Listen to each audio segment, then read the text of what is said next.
another stream. Oh, we've got some good old drama to talk about this week and some other things. So, yeah, I just want to start off by saying the only reason I'm not covering the Kai Sent stuff is because I really don't know that situation all too well. And also because I feel like no matter what I say in that situation, someone's going to take it the wrong way.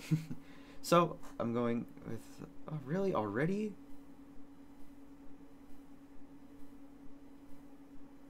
Okay. Stream should be back online.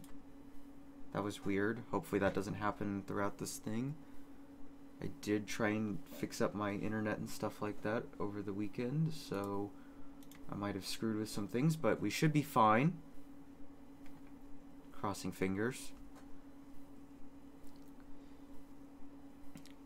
So let's see. First drama of the day. Let me really quickly start that up real quick so that I can get ready with that. Okay.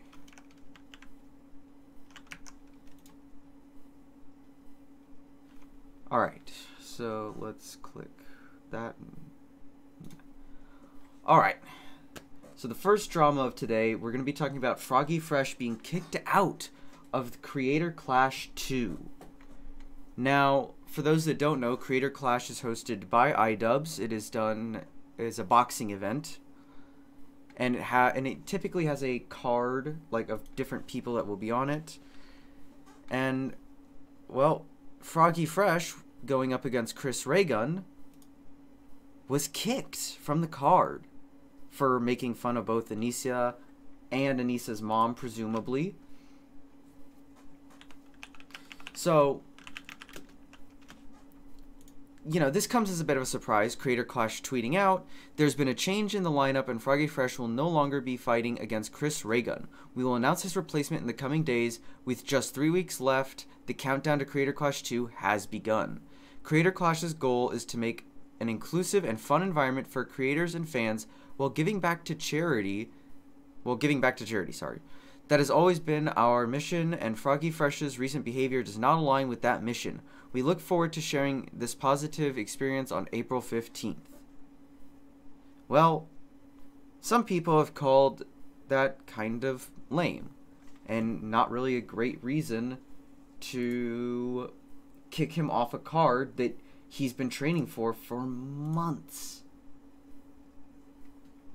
Is this... I think this is the card right here. Let me really quickly show this on screen.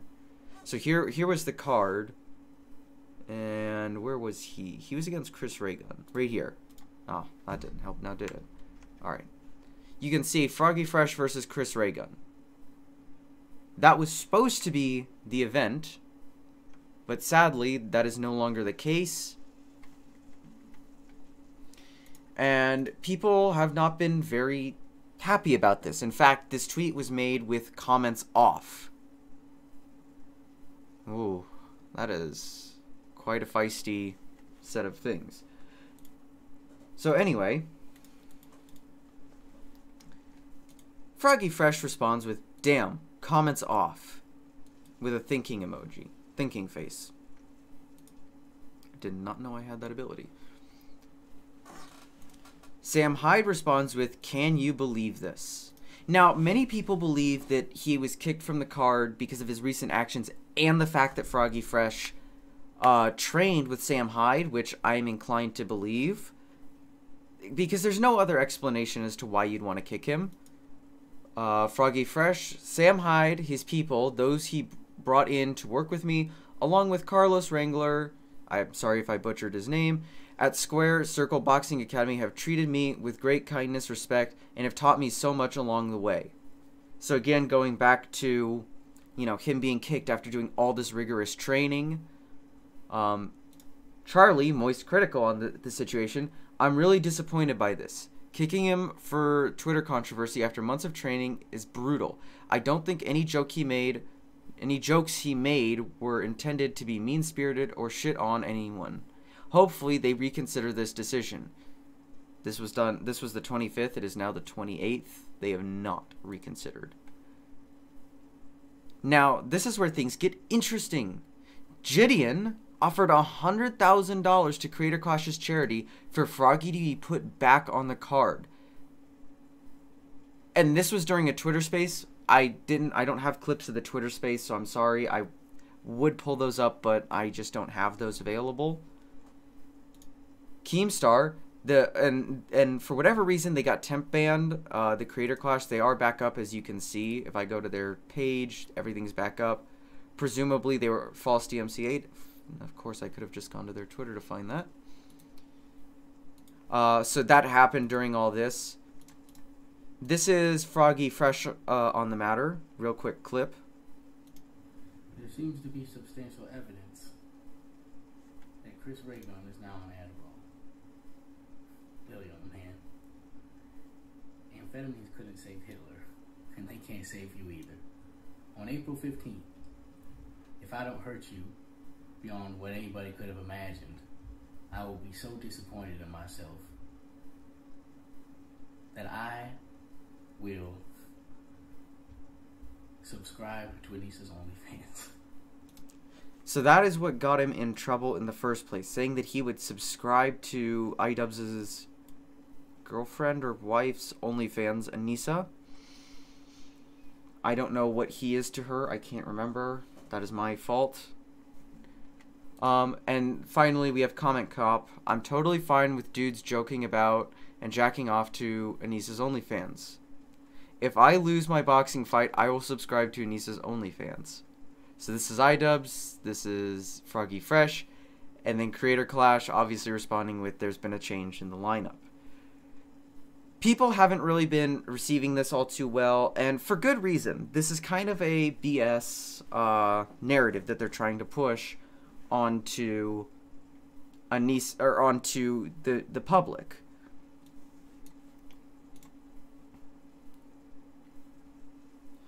And, you know, with that being said, you know, it's complete bullshit. He gets kicked for making a joke about something that no one in the world would have been getting mad at him for. The fact that they got mad at him kind of goes into proving that this isn't about charity. And I have a bit of a different opinion on the matter in general. I think that this has been iDubbbz's thing from the beginning, and I think that iDubbbz kind of is, no one's going to tell me what to do. I've finally found something that people cannot really criticize me for, because it's for charity. And if you criticize me, then you're going after the charity that I'm using. And I think he's starting to see that people don't believe him anymore. You know, this is a situation which Froggy Fresh did nothing wrong. You know, Anissa's mom shit-talked him before he shit-talked her. And in fact, what's really strange about this is that she might be involved with more than we actually think.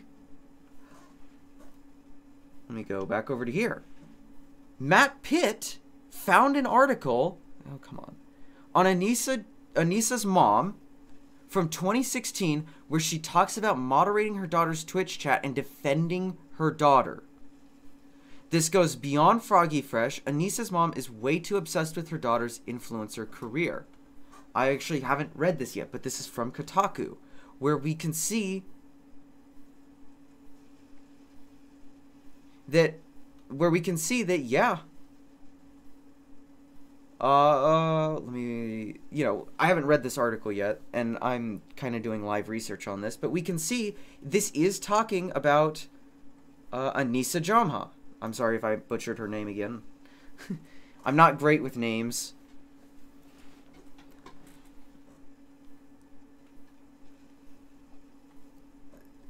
And now we're starting to see that her mom is far more involved than we really think.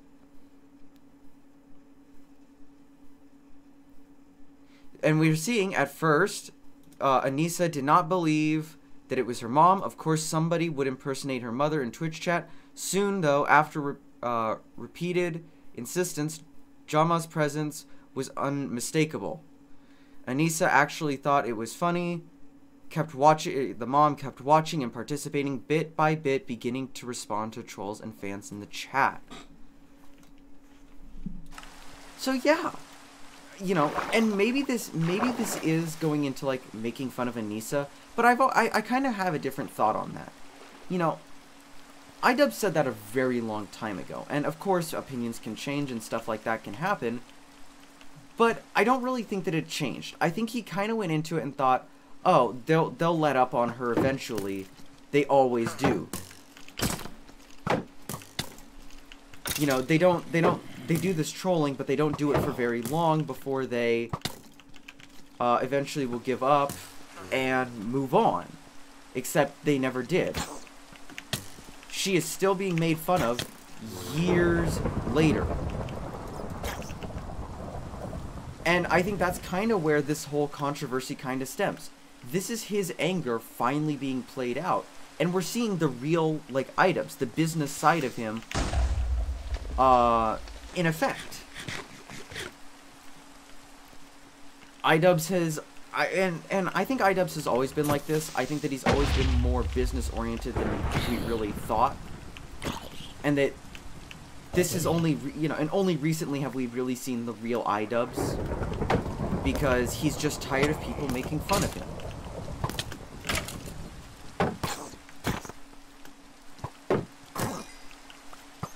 Yeah, and that's really all my thoughts are. I mean, there's no other real way to explain his recent actions other than he either can't take a joke anymore or he's backtracking his old stances and moving into a more broader situation where he's always going to land on top. Sam Hyde really isn't all that big of a respected figure in that space. You know, he's more respected now than he was back when... He's more respected now than when he first started.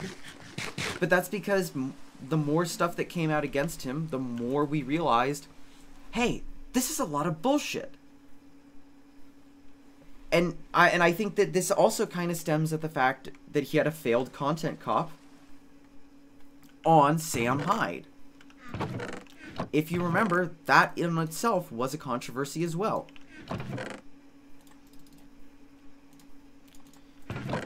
And I do. I think that the whole reason he hates Sam Hyde so much is because he cannot grasp how Sam Hyde can do all this, how he can just move on from the internet. You know, iDubbbz I really don't think can move on. Whereas, you know, Sam Hyde, he has moved on. Sam Hyde has like a whole like boxing training facility that these people come to, and I think every single person that he's trained has won their respected match, if I'm not mistaken. And I think he's only trained one other person, but I could be mistaken on that. Like I said, I don't follow boxing all too much, but I do know that like he trained one person for Creator Clash 1, and Sam Hyde was banned from the event. He couldn't show his face at the event. And many people called out iDubbbz for just that, so maybe he was trying to get ahead of it in a very roundabout way. Who knows? You know, and that's really all I have to say about this topic, because there's just nothing else to say. I mean, seriously, iDubbbz, you should really reconsider this. This isn't a good look on you or anyone that you work with. It makes you look sensitive and very less open-minded than you were like 10 years ago. And more people are just going to make fun of you than they are just going to forget about it. You went from being an edgy guy to someone who many people can't even respect anymore. If this is really the way you want to treat your old fans and how you really want to be seen, I guess good on you. Prepare to be made fun of for the rest of your life or the rest of your career on the internet. because nobody will ever take you seriously again. Alright, I think it's time to move on to the next topic.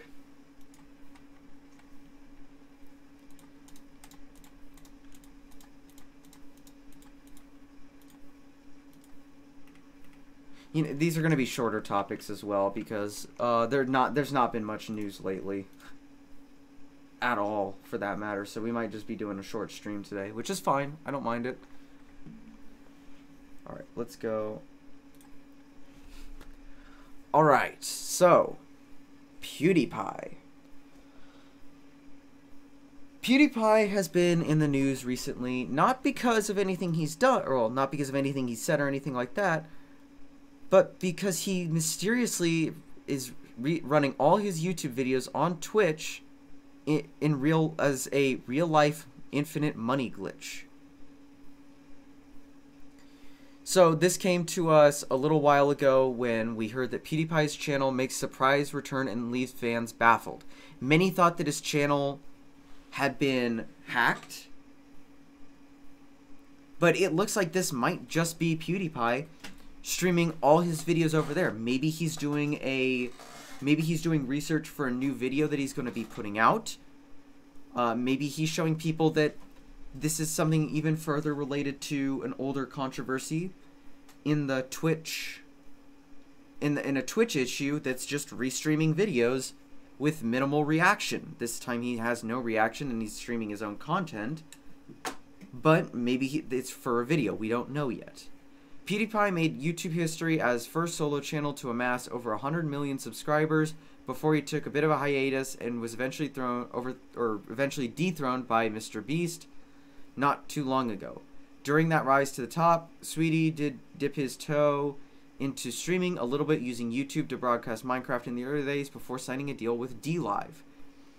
Though as that deal ended, he's streamed infrequently on YouTube in the last few years, but mostly focused on Q&A with fans. And you can even see here, Dexterdo even thought that he might have been hacked. PewDiePie's Twitch channel went live for the first time in years on March 21st as it started restreaming old videos. Some fans assumed the YouTube king or his team behind it, but things got a little more confusing when the channel moved on to streaming episodes of Trailer Park Boys, a Canadian comedy series. The part of the VOD has since been deleted, though. It might have been a mistake. Naturally, the assumption was that PewDiePie got hacked, and many fans have been ringing the alarm on Twitter and in the chat. However, Copilot Media, the company that rebroadcasts certain franchises via content creators' channels, includes the Trailer Park Boys. Their message stated that it wasn't hacked and that the channel would make a return on March 22nd doing the same thing. This is the official channel. This was a quick beta test back in a bit, it read.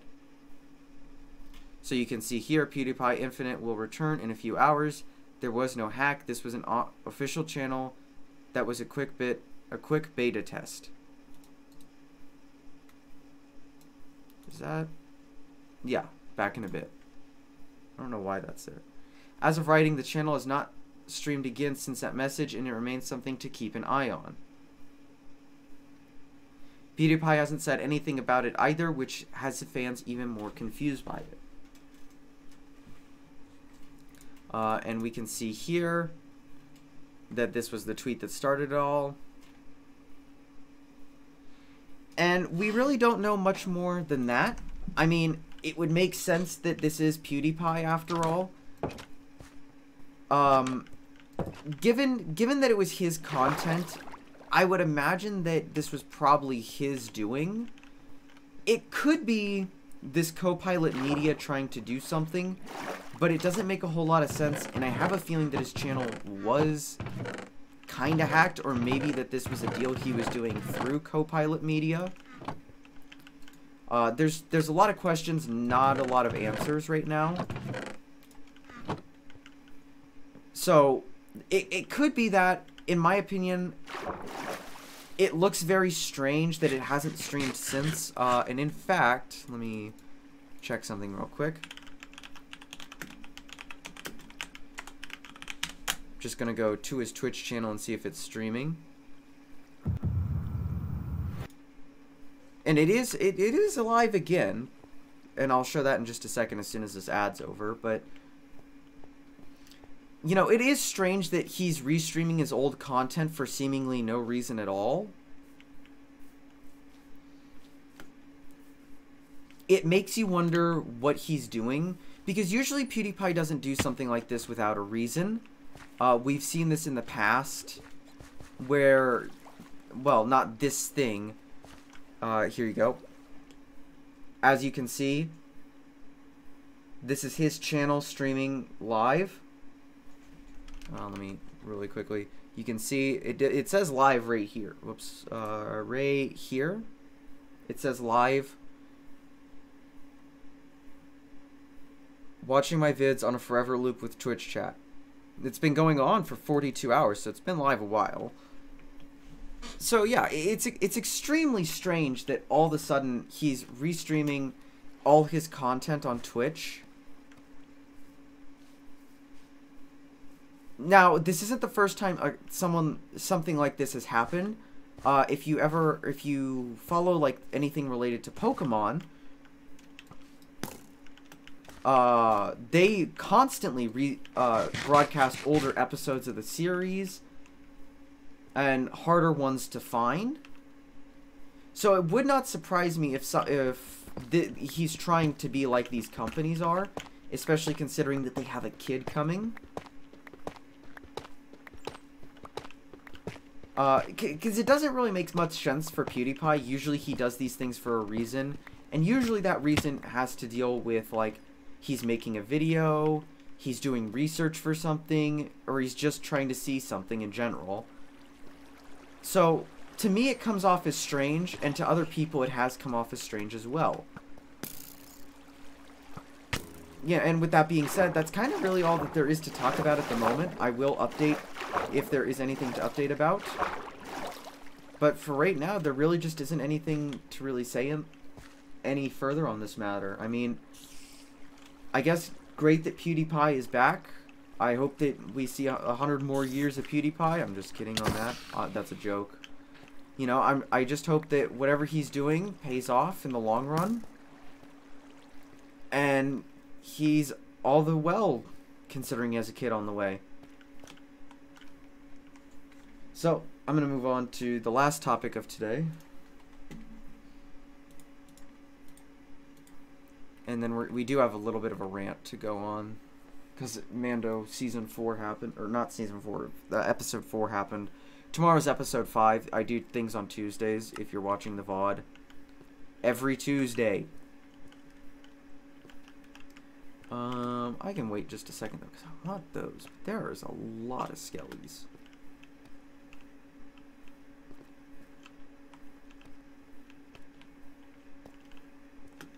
Huh.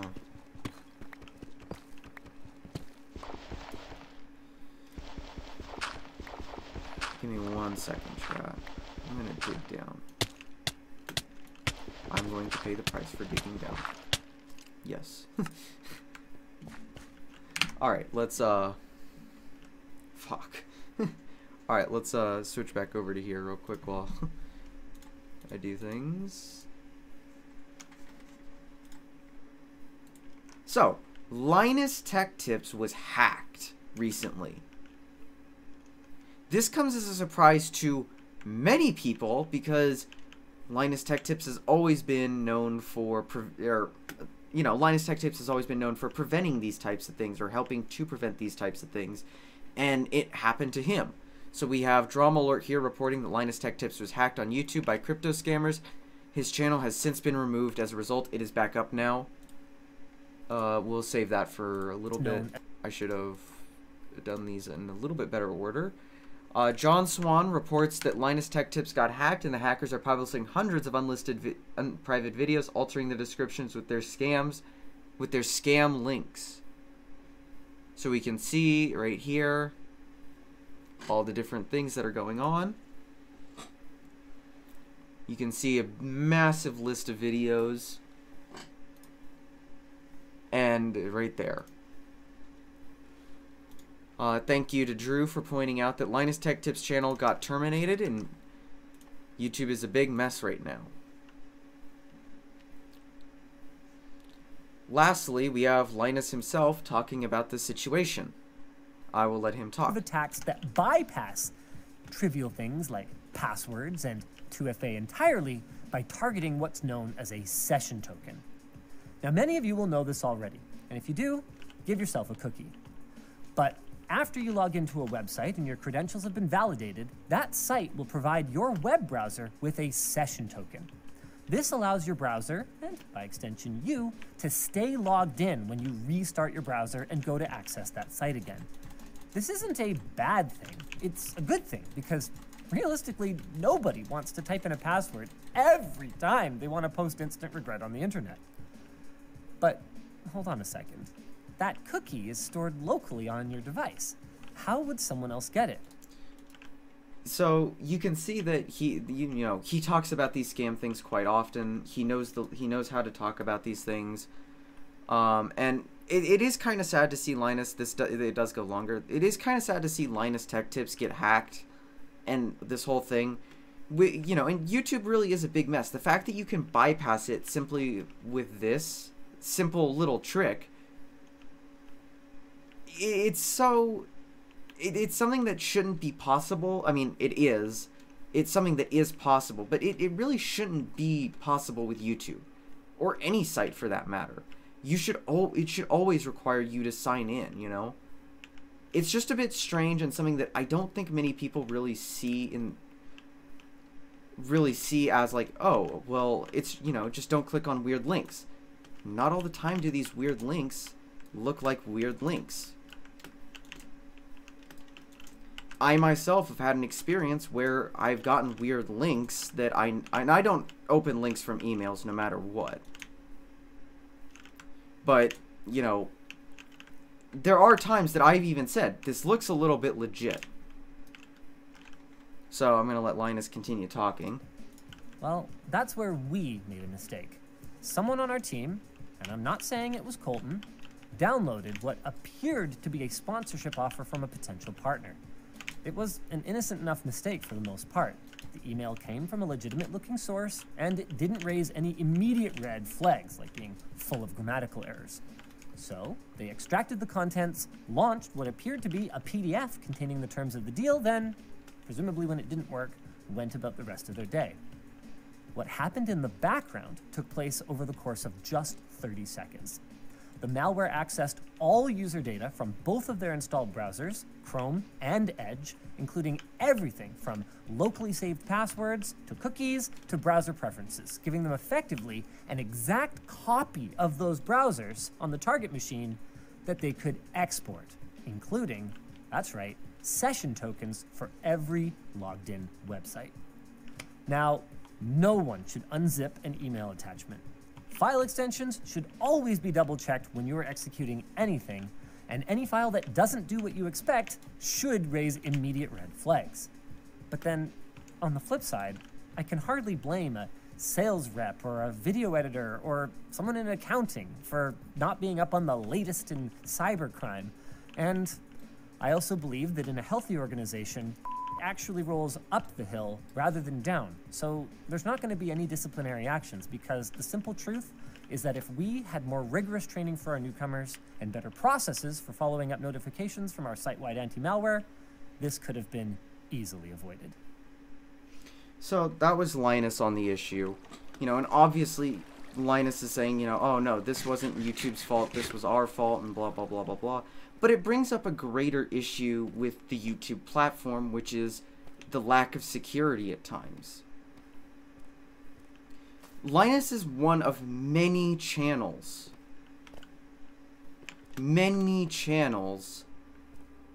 that has gotten hacked recently, who's promoted these crypto scams. And I think that this is a broader issue that less and less people are talking about on the daily. The fact that something like this even happened, it causes enough concern with me to ask, well, maybe that we need to think about a better system for trying to store data than a session token. Maybe a session token should expire when you close your browser. Maybe it should sign you out Just like that. But then again, maybe that's not a great idea. I mean, I use the internet all the time. I'm sure that anyone watching this video uses the internet all the time. It just seems like these issues are growing more and more common day by day for less and less known reasons. Which sucks because we really do live in a time where our cybersecurity has a great deal of everything. And maybe this could have been prevented in another way.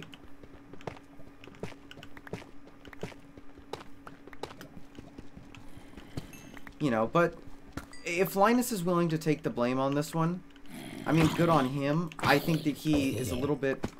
I think that he understands that there's nothing really that anyone can do. I mean, once the damage is done, the damage is done.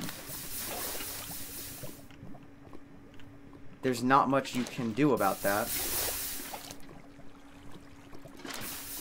Other than hope that eventually... Or other than hope it won't ever happen again.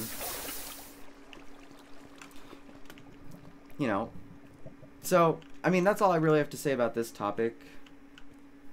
There's not really much more to say. I mean, Linus takes the blame, and I guess that's the end of that. So, why don't we move on to our ranting segment. Oh, now is the time of the stream where I just let loose.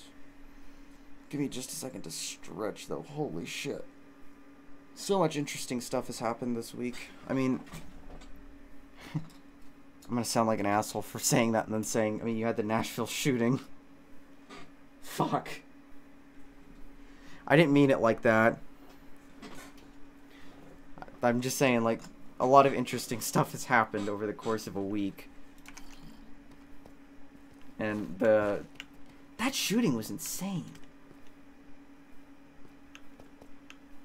Like, I know that, like, school shootings are, like, getting more and more common and stuff, but, like, man, the police response time on that was just nuts.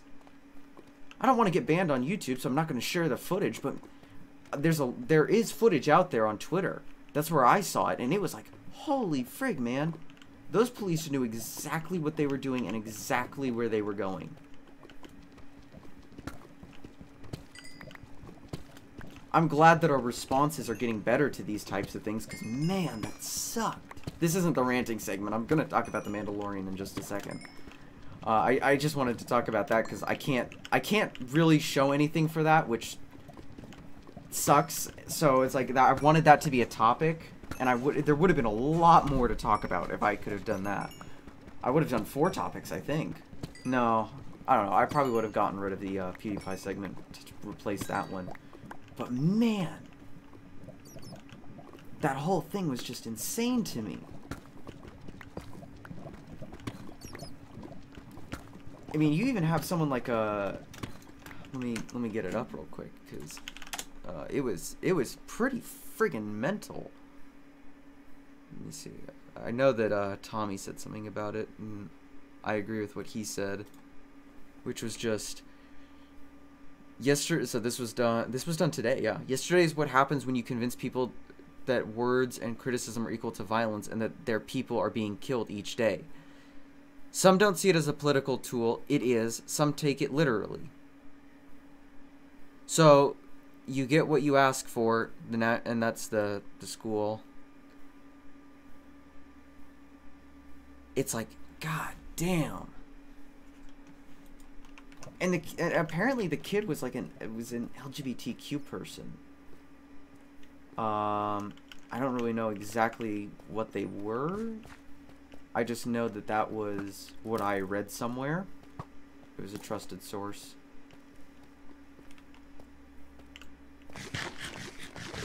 A trans student. Jeez. He's not wrong though when he says stuff like that. I mean, seriously. This is exactly what happens when you convince people of that exact thing. Violence breeds violence. You know, that's just something that happens. Violence breeds violence. There's just nothing to get around to on that one.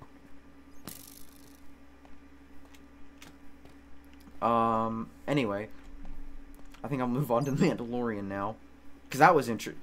You know, I actually been watching... let me start the recording before... Yeah, moving into The Mandalorian. You know, I've been watching a lot of Star Wars stuff lately. But Mandalorian was, like, really good. And it still is. It's really fun to watch, and I've been enjoying all the recent episodes of it.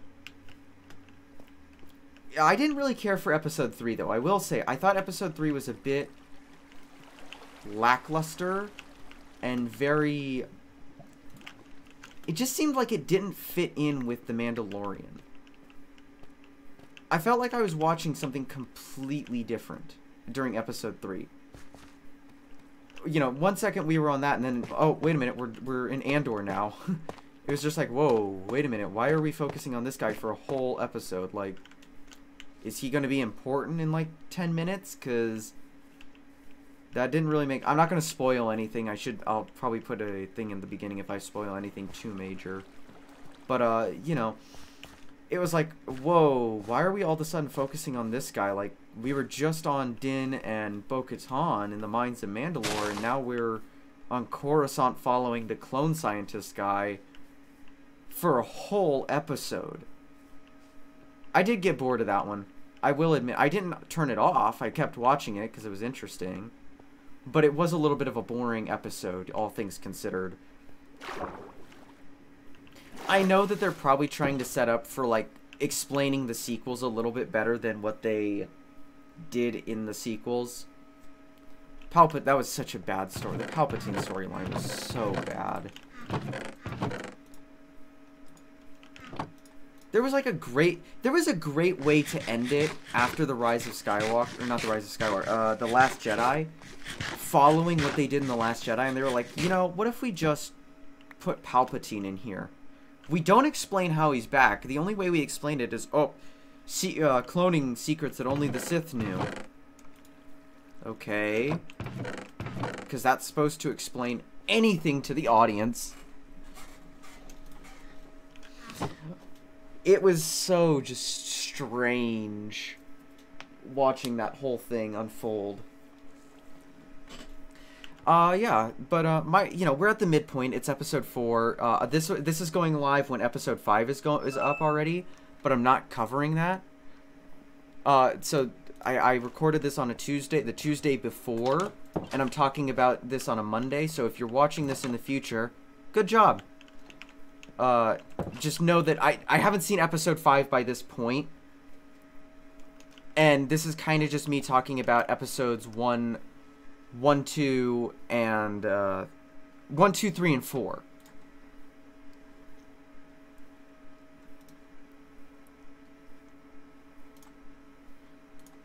So, you know, it's like, oh, you know, we have the Mandalorian that's really strange. You know, and it's like, oh, how strange that the Mandalorian is like, all of a sudden, you know, how strange is it that 1 second we're focused on the Mandalorian?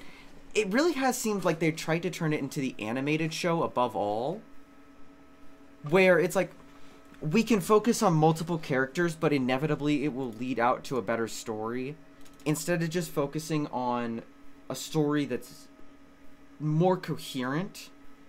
It's like, hey, let's put this into perspective and just talk about whatever we want. There's no harm in it, I guess. But my honest review, episode 1 was a bit bland. In my opinion, it had the least amount of content and it's a very pivotal. Episode 1s are always pivotal. I don't get why studios can never understand this.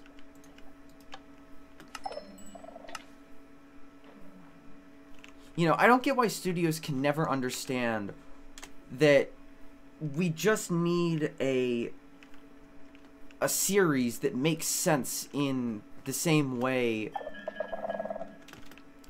that it normally does. You know, The Mandalorian's always kind of made sense compared to most of Star Wars.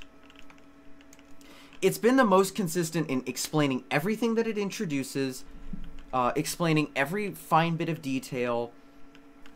If there's a new character that gets added, they're important later. or they're important at another point. But it's never like, oh, we introduce this character and then give them a whole solo episode. I mean, God, I don't think that we've ever done that. Let me quickly check that. Let me quickly go over to here. Mandalorian. No, it's always, you know, it's always been 8 episodes, and it's usually always focused on the Mando. And side characters, if there are any, but never just a full-on episode with one person, or with one storyline. It's always been this big thing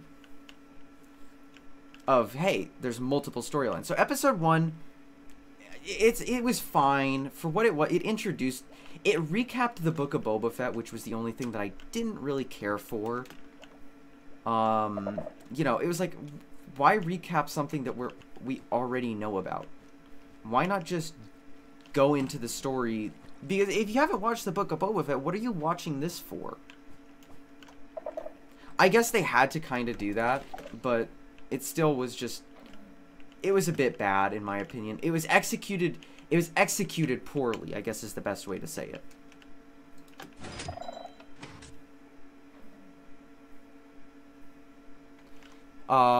Episode 2, I really loved episodes 2 and 4.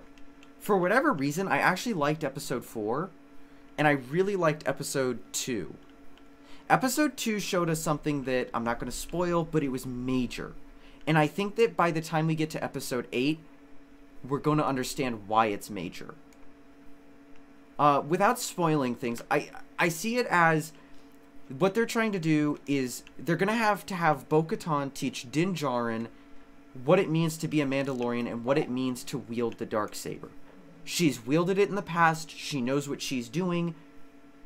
You've got that. He's the unwilling leader. He needs to lead the people because he's best at it.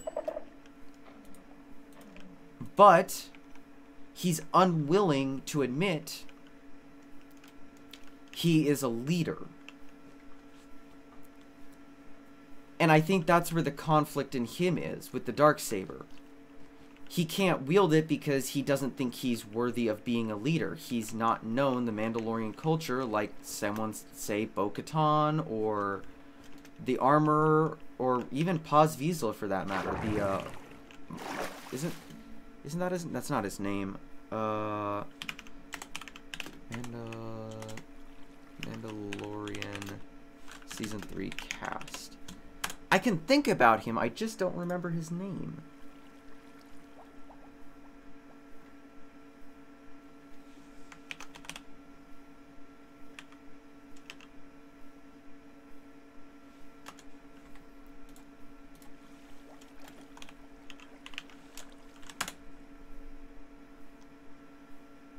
What was his name? Yeah, it was Paz Vizsla. Great. I actually knew what I was talking about for once. Paz Vizsla, yeah. You know, it's like he doesn't know the culture like they do. And I think that's where they're trying to set up is, okay, Bo-Katan is going to teach him how to wield the Darksaber, and he's going to teach her how to ride the creatures. Because if you remember, the way we kind of were introduced to the Mandalorian in episode... It was episode 2. And I'm not going to... Oh, crap. I shouldn't have done this. Pause that.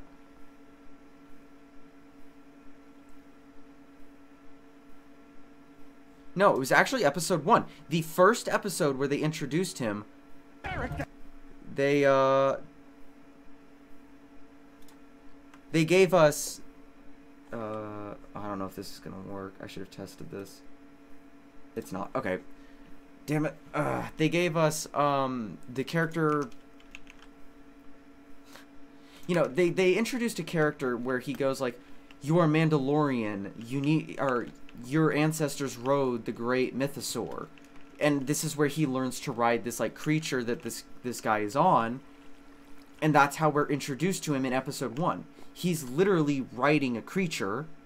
And I think that that's how they want to do with Bo-Katan. Where Mando knew how to ride the creature but not wield the Darksaber. Bo-Katan doesn't know how to ride a creature, but knows how to wield the Darksaber. They need to teach each other. They're stronger together than they are apart. And I think that's kind of where they're trying to take this in general.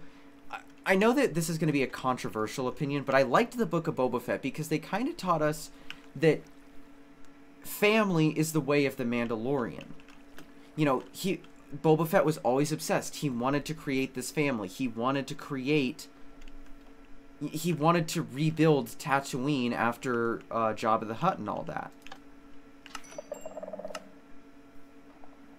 So, you know, it comes as a kind of a surprise when we're seeing characters like Din Djarin being introduced now as kind of a teacher. He's teaching Grogu the way. He's doing all this stuff in order to help the Mandalorian culture improve. And I think that that's kind of where they're taking Grogu, is he's going to be the one to learn both the code and the way, and realize that maybe the Jedi and the Mandalorian weren't that different, and that they needed to combine to be better. You know, the Jedi relied too much on the Force and a code to keep them in check, whereas the Mandalorians relied too much on their armor and their tools and not enough on their natural world. And now we're starting to see that in Grogu, who is taking that natural world, but also mixing it with a little bit more of that tech world. You know, we saw, you know, if you watch the recent episode, we saw him use his more Force abilities in a combined way with the technology of the Mandalorian. And that was kind of interesting. And I'm really excited to see where they take Grogu in the future. Because I do. I want to see him kind of like be like a ruler of Mandalore in a way.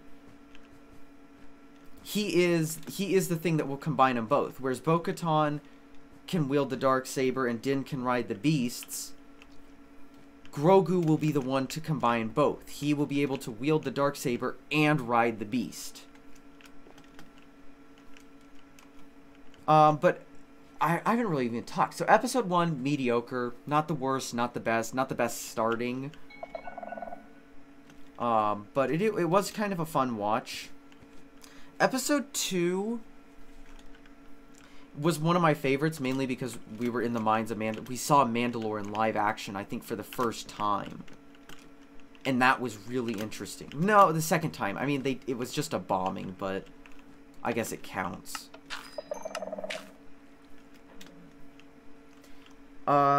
Episode 3, it's the weakest of the 4 thus far, but I think narratively it's the weakest because it just has nothing to do with anything relating to the Mandalorian. That could have been like its own like one episode spin-off short or something. I don't even know. Episode 4 though, I liked the whole bonding with Mandalorians, you know, the whole we are stronger together than we are apart. The way that felt, that was really fun for me. And that's really all I have to say about the matter. I mean, I'm kind of excited to see where it goes. I'm really excited to finish up the Bad Batch this week, because I started it thinking that it was fully done, and apparently it wasn't, because I got to episode 14, I went, huh, that's strange, they left that on a cliffhanger for season 3 already? Like, damn, they must really have a direction that they want to take that. No, you're just a moron that didn't see that there's 16 episodes in a season, and I got to the end of it, and now I have to wait until tomorrow in order to watch it. Tales of the Jedi was fun. Everything else has been pretty fun. Book of Boba Fett was fun. The more recent stuff has been fun. I really want more Andor, though. That is something I want. But that's really all I have to talk about this week. Not much going on in the world. So, I think I'm gonna end the stream here with a bit of a different outro song.